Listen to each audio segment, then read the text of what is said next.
Cultivarea ecologică a tomatelor în teren protejat. În funcție de modul de creștere, tomatele se împart în două mari categorii: varietăți cu creștere determinată și varietăți cu creștere nedeterminată.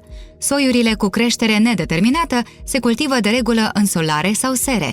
Ele cresc și fructifică întregul sezon. Perioada de semănat depinde dacă este sera încălzită sau e un solar neîncălzit.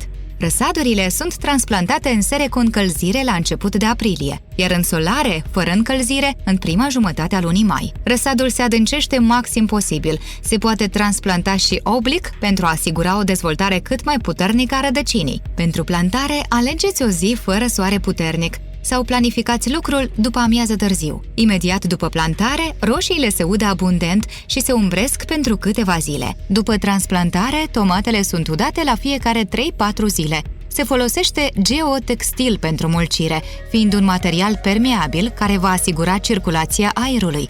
Materiale organice de mulcire, precum paiele sau rumegușul de lemn, pot fi folosite doar atunci când temperatura solului a atins 18 grade Celsius.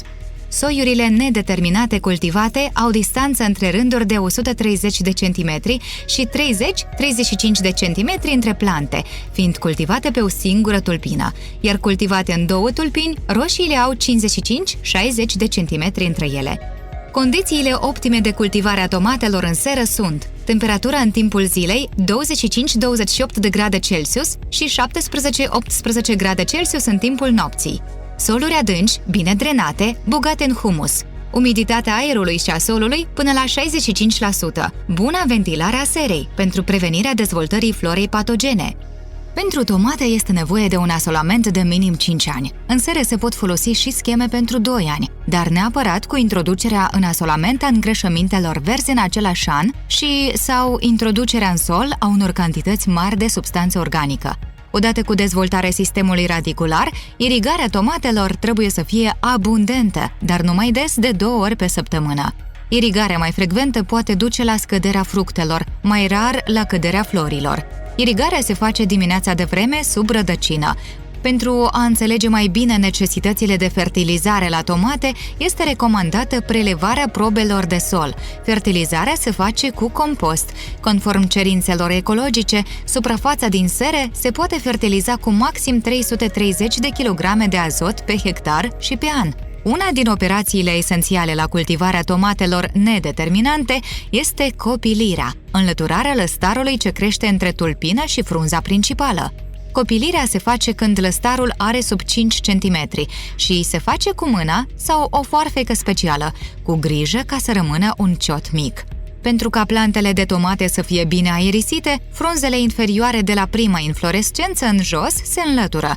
La fel se îndepărtează frunzele uscate, afectate sau în contact cu solul. Astfel se îmbunătățește circulația aerului și se reduce riscul de apariție a bolilor fungice. Sfaturi esențiale. Niciodată nu se face cârnitul în același timp cu îndepărtatul frunzelor.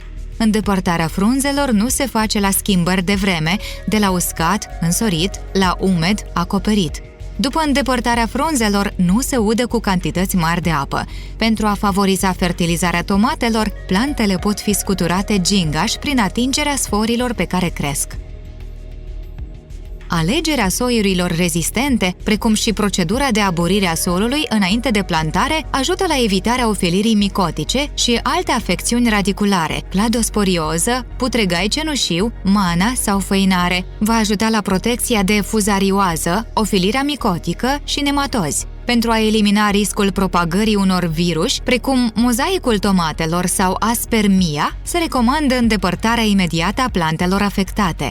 Infecțiile bacteriene pot distruge foarte rapid întreaga cultură din seră. Unica metodă de prevenire este folosirea preparatelor ce conțin cupru. Printre dăunătorii comuni la tomate este acarianul, musculița albă, afidele, omiz și tuta absoluta. Împotriva musculiței albe, o metodă poate fi plantarea în vecinătate a plantei de pufuleți, care vor periclita capacitatea de înmulțire a acestora.